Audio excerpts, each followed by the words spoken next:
श्री स्वामी समर्थ. जय जय स्वामी समर्थ. नमस्कार मैत्रिणींनो, स्वागत आहे तुम्हा सर्वांचं पुन्हा एकदा माझ्या या नवीन व्हिडिओमध्ये. आज आहे वार सोमवार, 15 जून असणार आहे. वार आहे सोमवार आणि या दिवशी आली आहे अधिक महिन्यातील सोमवती अमावस्या. आणि ही जी अमावस्या आहे तर ती सर्वात श्रेष्ठ अमावस्या मानली जाते. जेव्हा पण अमावस्या सोमवारच्या दिवशी येते तर ती अमावस्या सोमवती अमावस्या म्हणून ओळखली जाते. आणि आज हा अधिक मासातील शेवटचा दिवस पण असणार आहे. त्यामुळे या दिवसाचं महत्त्व हे आणखीनच वाढलेलं आहे. अधिक महिन्यात 3 वर्षातून येणारी ही अमावस्या खरं तर प्रत्येक पौर्णिमा आणि अमावस्या तिथी खूप महत्त्वाची असते, शुभ असते. अमावस्येला केले जाणारे सर्वच उपाय विशेष आणि महत्त्वाचे असतात. मग कितीही मोठं संकट असो किंवा कितीही अडचणी येत असोत, यासाठी अमावस्येला केलेले उपाय हे नेहमीच फलदायी ठरत असतात. आणि आज आहे अधिक अमावस्या आणि या 3 वर्षांनी हा जो योग आहे तर तो आलेला आहे. पुन्हा हा योग लवकर येणार नाही. त्यामुळे प्रत्येकानं हा उपाय जो आहे मी तुम्हाला सांगणार आहे तर तो आज संध्याकाळी आवर्जून करायचा आहे. संध्याकाळी तुम्हाला तुमच्या दिव्याखाली ही एक मूठभर वस्तू ठेवायची आहे. यामुळं पुढील 50 वर्ष धनधान्य, संपत्ती, पैशांत खेळात तुमचे श्रीमंतीचे योग सुरू होतील. असा हा अत्यंत प्रभावी उपाय आज संध्याकाळी प्रदोष काळामध्ये आपल्याला करायचा आहे.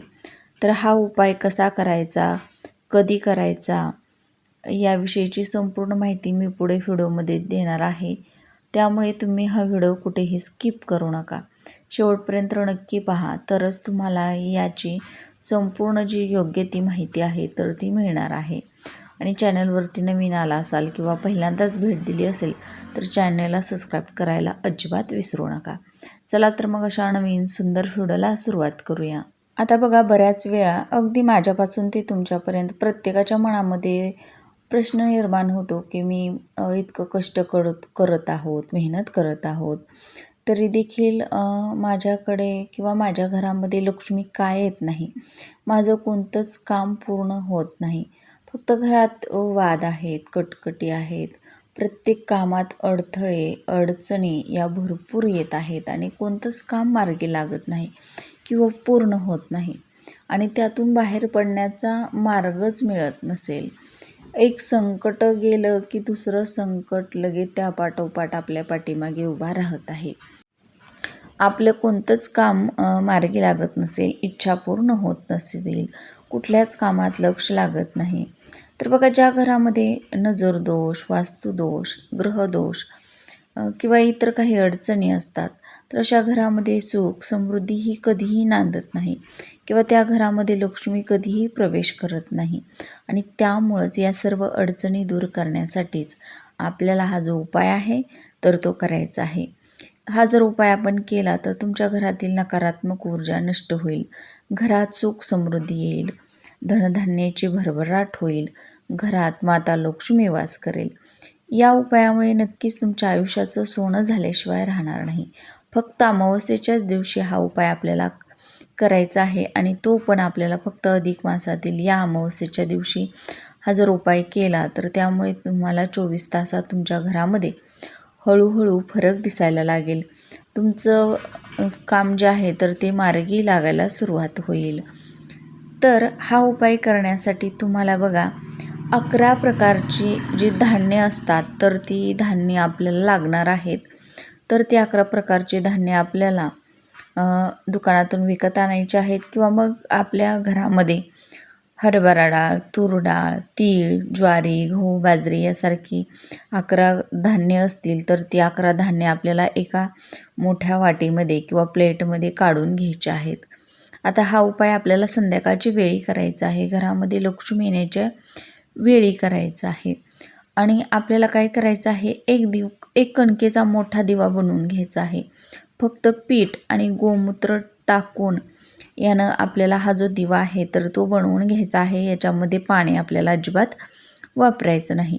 दिवा बनवल्यानंतरनं तो थोडा वेळ आपल्याला सुकू द्यायचा आहे आणि नंतरनं त्या दिव्यामध्ये राईचं तेल घालायचं आहे. आणि जर राईचं तेल नसेल तर मग दररोज जो दिवा लावण्यासाठी आपण तेल वापरतो तर ते तेल या दिव्यामध्ये आपल्याला टाकून घ्यायचं आहे. अमावस्येच्या दिवशी जेव्हा तुम्ही काळ्या राईच्या तेलाचा हा दिवा प्रज्वलित करता त्यावेळी तुमच्या घरातील पितृदोष, ग्रहदोष, वास्तुदोष हा नष्ट होत असतो. त्यामुळे आपल्याला काळ्या राईचं तेल टाकायचं आहे आणि हा दिवा आपल्याला प्रज्वलित करायचा आहे. आता बघा, घरातील जी दक्षिण दिशा आहे तर ते दक्षिण दिशा आपल्याला जी दक्षिण दिशेची फरश आहे तर ती स्वच्छ पुसून घ्यायची आहे. आपल्याला त्यावरती पाट ठेवायचा आहे, छोटासा का होईना. आणि नंतरनं त्या पाटावरती आपल्याला हा जो दिवा आहे तर तो ठेवायचा आहे. तर त्या प्लेटमध्ये घेतलेले 11 प्रकारचे जे धान्य आहेत तर त्या धान्यावरतीच आपल्याला हा जो दिवा आहे तर तो ठेवायचा आहे. ही 11 प्रकारची धान्य आपल्याला अगोदर त्या पाटावरती थोडंसं कापड अंथरून ठेवायचं आहे आणि नंतरनं त्याच्यावरती हा दिवा ठेवायचा आहे. किंवा मग अगदीच पाटावरती ही प्लेट ठेवून त्यामध्ये हा कणकेचा दिवा ठेवला तरीही चालणार आहे. आता ठेवल्यानंतरनं दोन्ही हात जोडून तुम्हाला नमस्कार करायचा आहे. तुमची जी पण इच्छा असेल तर ती बोलायची आहे. दिव्याला हळदी कुंकू लावायचं आहे आणि हा दिवा तुम्हाला घरामध्ये या दक्षिण दिशेला प्रज्वलित करायचा आहे. दक्षिण दिशेला केलेला हा उपाय 100% फलदायी ठरत असतो. जी काही इच्छा असेल, मनोकामना असतील तर ती आपण व्यक्त करायची आहे. नंतरनं तुम्हाला कालभैरव अष्टकम म्हणायचं आहे. 1 वेळेस किंवा 7 वेळेस, 11 वेळेस, किंवा ज्यांना लिहिता वाचता येत नसेल त्यांनी हे जर फक्त श्रवण केलं तरीही चालेल. तर ही कालभैरव अष्टकं म्हटल्यानंतर घरातील सर्व नकारात्मक ऊर्जा जी आहे तर ती नष्ट होत असते. आणि या दिवशी केलेलं दीपदान हे खूप फलदायी ठरत असतं. ज्यांना पण संपूर्ण अधिक मासामध्ये दीपदान करणं शक्य झालं नाही त्यांनी आपल्या घरामध्ये असा एक दिवा नक्की प्रज्वलित करायचा आहे. आता बघा, हा जो दिवा आहे तर हा दिवा आपण आज संध्याकाळी प्रज्वलित केल्यानंतरनं रात्री 12 वाजेपर्यंत प्रज्वलित राहील याची आपल्याला काळजी घ्यायची आहे. इतकं तेल आपल्याला या दिव्यामध्ये घालून घ्यायचं आहे. हा दिवा आपल्याला अजिबात विझू द्यायचा नाही. तर ही जी अमावस्या आहे तर त्या अमावस्येची समाप्ती आज होणार आहे. काल अमावस्या सुरू झालेली होती आणि या अमावस्येची समाप्ती आज होणार असल्यामुळं हा दिवा तुम्ही आज उदयतिथीनुसार तुमच्या घरामध्ये प्रज्वलित करायचा आहे. कारण की उदयतिथीनुसार ही जी अमावस्या आहे तर ती आज सोमवती अमावस्या असणार आहे. आता संपूर्ण रात्रभर हा दिवा तिथेच तुम्हाला ठेवायचा आहे. आणि हा जो दिवा आहे तर तो आपल्याला परत वापरायचा नाही. हा दिवा आपल्याला एखाद्या झाडाखाली किंवा सुनसान जागेवरती टाकून द्यायचा आहे. कारण की या दिव्यानं घरातील सर्व नकारात्मक ऊर्जा शोषलेली असते. दिवा हा दिव्यामुळे बघा कोणालाही त्रास होऊ नये म्हणून तुम्हाला सुनसान अशा ठिकाणी हा दिवा टाकायचा आहे. त्यानंतरनं जे 11 धान्य आपण घेतलेले आहेत तर ते आपल्या घरामध्ये कावळे, चिमण्या येत असतील तर ते धान्य पक्ष्यांना खाऊ घालायचे आहेत. किंवा जर कावळा येत असेल तर त्या कावळ्याला खाऊ घालायचे आहेत. आणि ज्यावेळी हे धान्य कावळा खाऊन जाईल त्यावेळी बघा तुमच्या घरामध्ये असणारे सर्व दोष दूर होतील. मग तुम्ही घराच्या वरती ठेवा, टेरेसमध्ये किंवा बाल्कनीमध्ये ठेवा. जिथे पण कावळा येत असेल अशा ठिकाणी ठेवा. आणि जर कावळा येत नसेल तर तुम्ही अशावेळी हे धान्य एखाद्या झाडाखाली नेऊन टाकायचं आहे. ज्यामुळे तिथे असणारे पक्षी किंवा कीटक हे धान्य खाऊन टाकतील.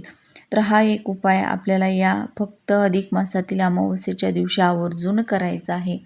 यामुळे पुढील वर्षभर तरी आपल्या घरामध्ये कोणत्याही अडचणी येणार नाहीत. आपल्या घराला लागलेले सर्व दोष दूर होऊन तुमचे श्रीमंतीचे योग सुरू होणार आहेत.